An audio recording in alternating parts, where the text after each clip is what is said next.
The greatest boxing match of all time is Muhammad Ali versus Joe Frazier 3. Let me explain. To explain the third, we must go back to the first. Their first fight was billed as the fight of the century.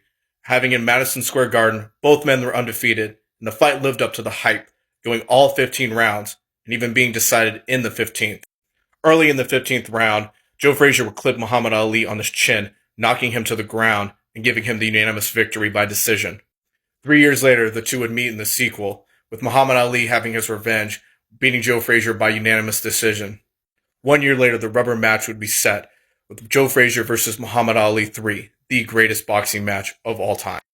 Like the other two fights, this one would live up to the hype, pushing the two living legends to their absolute limit, with Joe Frazier landing 354 punches to Muhammad Ali's 443. Joe Frazier's eyes swelled so badly that he could hardly see anything, in fact giving him a left cataract after the fight. Muhammad Ali had stressed his body out so much that he was exhausted more than he had ever been in his entire life. After the 13th round, Joe Frazier's trainer was worried he would die in the ring. So to try to prevent that, he was going to throw in the towel, but Frazier protested. So his trainer gave him one final round, the 14th, to win the fight. The two men left everything they had in the 14th round. Muhammad Ali had no idea this was going to be his last round, but Joe Frazier did, and so he gave everything he had against Muhammad Ali. But the two warriors were left standing at the end of the 14th.